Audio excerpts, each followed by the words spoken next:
శివ నేను నిన్న ఒక క్వశ్చన్ అడుగుతా. ఇప్పుడు ఇందాక నేను గోల్డ్ ల్యాండ్ అవును అవును గోల్డ్ ఎత్తుకపోతారు, ల్యాండ్ ఎత్తుకపోరు, ఇది ఓకే మంచిగా. ఓకే. ఇక నీ కబోర్డుకి చెదలు వచ్చే పేపర్లు కొడితే తప్ప నేనేం చేయలేను, కానీ అయినా పేపర్లు పోయినా కానీ నీకు కావాలంటే ఈసీలు సీసీ కాపీలలో నీ డాక్యుమెంట్ పేరు వస్తుంది. బంగారం కొంటాం, బంగారం ఎప్పుడైనా ఇంట్లో పెడతామా? వానికి తుమ్మితే బంగారం తీసుకోవాలి, పెట్టాలి. లాకర్లో పెట్టేటోడు కరువు. ఇంట్లో చెప్తాం లాకర్ అని, లాకర్లో ఏడో పెడతాం, వాడు పోయి తాకట్టు పెడతాడు. ఓకే. దాన్ని వాడు లాకర్, అదే కదా లాకరు. వాడు చెప్తాడు ఏడుందండి బంగారం అంటే లాకర్లు ఉంది, లాకర్లో కాదు తాకట్లు ఉంది. ఓకే. వాడు ఏం చేస్తాడు, బంగారం రేటు పెరుగుతుందిగా అన్న ఒక ఉద్దేశంలో ఇవాళ ఏంది ₹1,00,000 బంగారం పెరుగుతుంది అని చెప్పి ఇంట్లో ఉన్న పైసలు తీసుకొని పోయి దానికి బంగారం కొనేస్తాడు.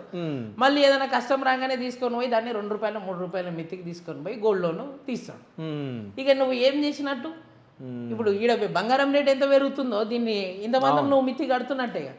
ఎవరైనా ఈజీ ఇన్వెస్ట్మెంట్ బంగారం అనుకొని బంగారాన్ని కొంటారు, దాన్ని తీసుకొని పోయి ఏంటంటే ఏ చిన్న కష్టం రాగానే తీసుకొని పోయి తాకట్టు పెడతారు.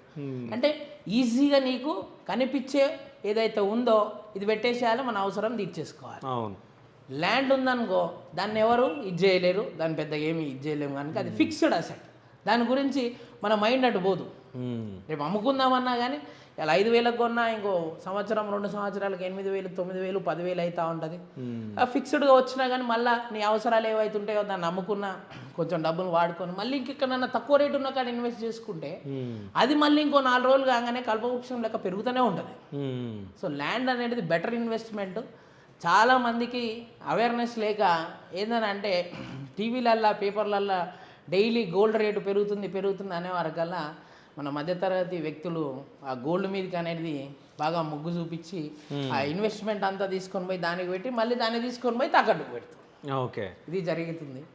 సో దయచేసి నా అడ్వైజ్ ఏంటనంటే ఇది మానుకుంటే, ఇందాక నేను అన్నట్టు నీకు ఒక చిన్న పాప ఉంది 5 సంవత్సరాలు, ఆ పాపను నమ్ముకో, ఆ పాప మీద ఇన్వెస్ట్ చేయి, మర్చిపో.